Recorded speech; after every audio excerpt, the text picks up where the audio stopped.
Hello दोस्तों, कैसे हो आप लोग। Welcome back to the channel live life easy. तो जी ये संडे का शूट है जो आप मंडे में देख रहे हो। और कपड़ों का ये जो है एक दूसरा लोड मैंने लगाया था। पहला लोड यूनिफॉर्म का सुबह उठते ही लगा दिया था, वो तो ऑलमोस्ट अब सूख भी गई हैं। दूसरे वुलन कपड़े में सुखा रही हूँ। और आज की टू डू लिस्ट में जो था वो सर्दी से बेहाल हुए पौधों की आज देख रेख करनी थी। जो इनकी पत्तियाँ बेकार हो गई थी या डंडियाँ ख़राब हो गई थी वो सब काटनी थी और इनकी थोड़ी सी गुड़ाई करनी थी। तो वो काम हालांकि मेरे हस्बैंड ने किया, मेरा नंबर नहीं आया। मैं प्रियंका की बेटी को लेके बस कुर्सी पे बैठी हुई थी और बच्चे यहाँ जीने पे बैठ के जो हैं वो अपना काम कर रहे थे। इस बीच में फूफा जी की ऊपर से आवाज़ इनके आ गई थी, तो ये लोग जो हैं छत पे खेल रहे थे। दोनों के बीच में मतलब छत के ये बाउंड्री है, तो आपस में इनका जो है खिलवाड़ चल रहा था जो भी है। लेकिन ये दोनों हमारी छत पे थी और बराबर वाली छत पे प्रियंका दी, जिया जी, चाचा जी, ये सब लोग थे। तो मैं ऊपर इनको देखने के लिए आई थी कि एक्चुअल में क्या चल रहा है। और जी ये न्यू मॉम जूझती हुई नई मॉम वाली परेशानियों से, रात की नींद और ये सब चीज़ें, लेकिन उसके साथ ही बेहद और सबसे बड़ी खुशी। तो फिर इसको एंजॉय कर रही हैं आजकल। ये अपना बिज़ी हैं, बस इनका चैनल इसी पे लगा हुआ है। और जिया जी जो हैं वो बच्चों के फेवरेट हैं। ना वो बच्चों के साथ खेलने से थकते हैं और ना बच्चे उनके साथ खेलने से। और ये बिज़ी हैं गर्ल्स टॉक में तीनों, मेरी वजह से। बच गया बच गया। पूरे लड़की के आगे तो पैर लगा खड़ी है अंदर। अब ठीक है, दिख रहा तो मैं भी चला जाएगा आराम से मारियो। सामने जाती है अभी।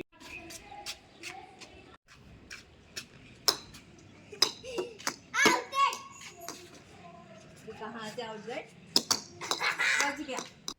तो ये सर्दी के ना कुछ खुशनुमा पल क्रिएट होते हुए चुटकी को उसके मामा जी लेकर बैठे हैं। तो उसकी मम्मी और डैडी खेल रहे हैं क्रिकेट, वो भी बच्चों के बैट और विकेट से।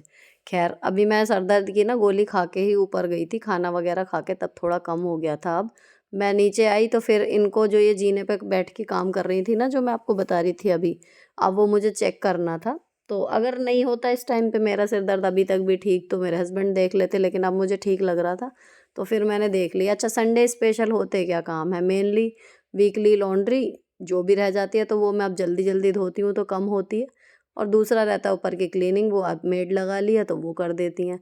तो इसलिए ये था कि कपड़ों का ही मेन काम था। इसके अलावा मैंने कल रात को मलाई से जो है मक्खन बना के रख लिया था, उसको पकाना था, तो ये चलते फिरते पका दिया है। और जी आया है एक ये पार्सल, छोटी छोटी चीज़ें इस बार मंगाई हैं। और शायद एक चीज़ और रह गई है जहाँ तक मुझे याद आ रहा है, तो फिर मैं आपके साथ जैसे ही हो जाएंगी सारी चीज़ें कोशिश करूँगी कि उसी दिन वीडियो शूट होके और इन सब चीज़ों की डिटेल और कैसे कैसे ये यूज़ में आ रही हैं, मैं एक एक करके इनको यूज़ कर रही हूँ, तो वो आपको शेयर करूँगी दूसरे वाले चैनल पे। फ़िलहाल ये ना ड्राई फ्रूट्स कटर है, आपने देखा होगा चॉपर, तो इससे मतलब ड्राई फ्रूट्स जैसे डालते हैं ना तो वो जल्दी से कट जाएंगे। तो मुझे उम्मीद नहीं थी कि इतनी अच्छी और स्टर्डी इसकी प्लास्टिक आएगी। मुझे लगा था कि कहीं न कहीं इसमें ये कर देंगे कोताही, पर अच्छा आया है, मतलब काफ़ी मज़बूत सी है इसकी प्लास्टिक, मुझे देखने में अच्छी लगी। तो अब ये इसको देख रहे हैं एक नज़र हमारे मास्टर शेफ़। और मैं जो अभी मैंने रिसेंटली मंगाया था, आपको दिखाया था अभी कल परसों के व्लॉग में, ये जूते साफ़ करने के लिए ब्रश है। बिकॉज ऑफ इट्स साइज़ ये बिल्कुल एप्ट है। और इसमें डिटर्जेंट भरने के लिए ऊपर एक कंपार्टमेंट दिया हुआ है।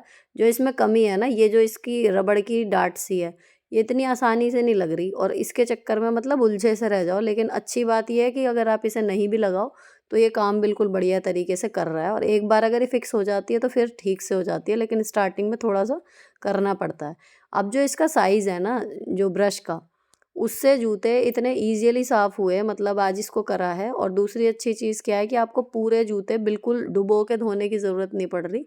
हल्का सा डिटर्जेंट इसमें से निकलता है, उससे झाग बन जाते हैं, क्लीनिंग हो जाती है। तो जो गर्म पानी मैंने मोज़ों के लिए और अंडरवियर के लिए अलग ही भिगो रखा था सर्फ़ का, उसमें से थोड़ा-सा मैंने इसमें डाल दिया। पहले जूते रगड़ लिए और एक तरफ बाल्टी में भीगे हुए हैं कपड़े, अभी दूसरी बाल्टी में भिगोऊँगी। तो यहाँ पर ना मैंने रगड़ना शुरू किया, तो जब पहली बार पूरे जूते पे राउंड लगा तो ये हल्के-हल्के से होना शुरू हो गया था क्लीन। तो मुझे लग रहा था कि पूरा वाइट होगा, नहीं होगा, मतलब जैसा मैं चाह रही थी। लेकिन उसके बाद जब मैं करते-करते दूसरा राउंड जब एक बार फिर से आई, तो बिल्कुल साफ़ हो गए थे जूते। और जो सबसे बढ़िया बात अब मुझे इसमें लगी ना, बड़े वाले ब्रश से जब मैं धोती थी, हाथ दुख जाते थे। सही बताऊँ आपको, लेकिन इसमें बिल्कुल भी हाथ नहीं दुखे क्योंकि छोटा-सा है, हैंडी सा है। उसके बाद मैंने एक डस्टिंग वाला कपड़ा लिया है, ये माइक्रोफाइबर वाला, इसको गीला किया और इससे पहले एक बार पोंछा, इसको फिर साफ़ पानी से धो के दोबारा पोंछ दिया और अब जूतों को थोरोली नहीं धोऊँगी। अंदर से बिल्कुल भी जूते जो हैं वो गीले नहीं हुए और फिर भी जो थोड़ा बहुत मॉइस्चर आ गया है और सिलाई वगैरह में से थोड़ा पानी जैसे नमी सी आ जाती है, उसके लिए इनको छाया में ही रख देंगे ऊपर वाली लॉबी में। तो ये परसों पहनने हैं, तब तक सूख जाएँगे। तो अब एक मैंने बिल्कुल अच्छे से साफ़ करके दिखा दिया। अब दूसरा जूता जो है वो आराध्या खुद से साफ़ करेगी और आरोही अभी यहाँ है नहीं, तो उसके जूते धुलेंगे अब ट्यूसडे को, क्योंकि थर्सडे में फिर पहनने हैं। खत्म हो गया और भर लो।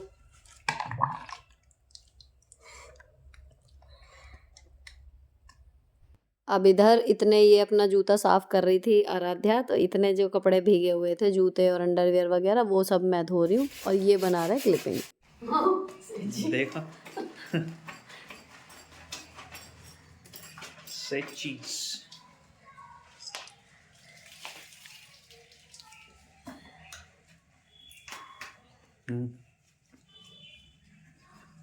हो गए जूते तो उनके साफ।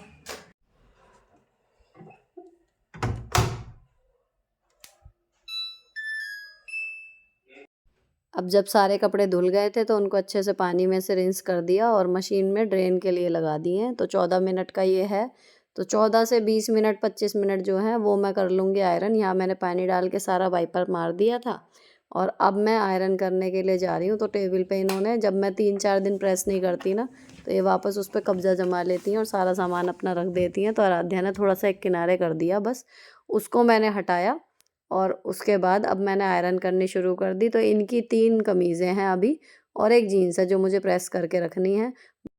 इस टाइम दोनों ही बच्चे अब चले गए हैं, अब क्योंकि वहाँ पर अभी प्रियंका और जीजा जी और उनकी बिटिया है ना, तो इनका मन वहीं पर लगता है। जैसे ही यहाँ पे काम निपटता है ये वहाँ निकल जाते हैं और रोज़ शाम को एक बार मैं भी जाती हूँ, लेकिन आज छत पे ही काफ़ी बार मिल लिए, तो आज शाम का मेरा मौका ही नहीं लगा क्योंकि सिर दर्द की वजह से ऑलमोस्ट दिन आज ख़राब सा हो गया था। तो मुझे अब अपने अटके हुए काम निपटाने हैं, वरना पूरे वीक मुझे दिक्कत रहेगी। तो अब यहाँ पर जितने मैंने वो प्रेस की है चारों पाँचों कपड़े पे, इतने में ये 14-15 मिनट का जो ड्रेन का साइकिल था ये पूरा हो गया। तो मैंने मशीन को पोंछ के और इसको कर दिया बंद और इन कपड़ों को मैं फैलाया आऊँगी। तो जो संडे की लॉन्ड्री का काम है जी वो बिल्कुल ख़त्म हो गया। इस टाइम लॉन्ड्री बास्केट बिल्कुल खाली हो गई है, कपड़े सारे सूख गए हैं और जो इससे पहले के जितने भी थे वो सब तय होके अलमारी में लग चुके हैं। कुछ मैंने कल से लगा दिए थे, सैटरडे में मैंने काफ़ी काम निपटा लिया था शाम को आके, इसका भी फ़र्क पड़ता है।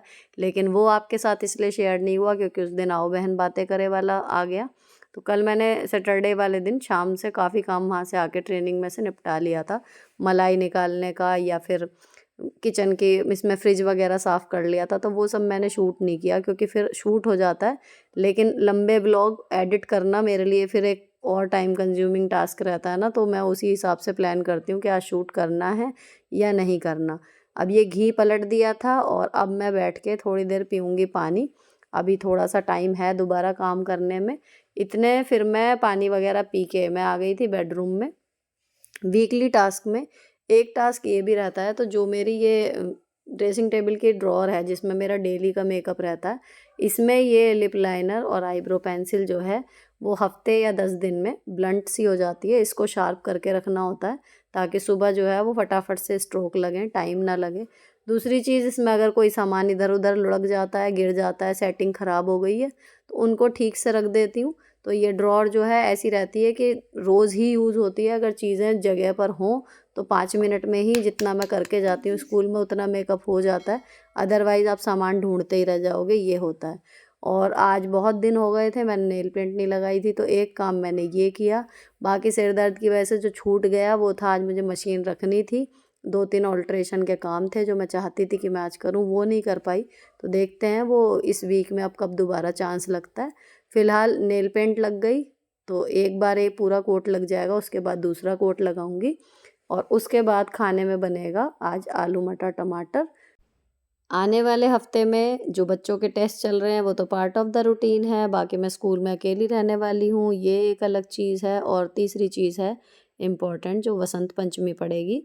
तो आप लोग ज़रूर बताना कमेंट करके कि आपके यहाँ वसंत पंचमी पे क्या क्या होता है। फ़िलहाल नेल पेंट मेरी लग जाएगी, तो मुझे आज अच्छा लग रहा है, काफ़ी दिनों बाद मैंने लगाई है। और बीच-बीच में ना अपने आप को खुश करने के लिए ये चीज़ें कर लिया कीजिए। छोटा-सा स्टेप है, लेकिन बड़ा अच्छा लगता है, कम से कम 1-2 दिन जब तक इनके किनारे उधड़ नहीं जाते, तब तक अच्छा लगता है। अच्छा, नेल्स वगैरह ना मैंने आज छत पे बैठ के ट्रिम कर लिए थे, जब ये पौधों की गुड़ाई कर रहे थे उस टाइम पे। तो आज काफ़ी कुछ हो गया, ख़ैर ऐसा नहीं है कि संडे बेकार हो गया, लेकिन हाँ, सिर में दर्द नहीं होता, तो और भी काफ़ी चीज़ें थी जो मुझे करनी थी। फ़िलहाल ये व्लॉग यहीं पर ख़त्म होता है दोस्तों। अच्छा लगा हो किसी भी वजह से तो चैनल को सब्सक्राइब किए बिना मत जाना। मिलती हूँ आपसे नेक्स्ट वीडियो में। Till then bye bye. Stay beautiful always.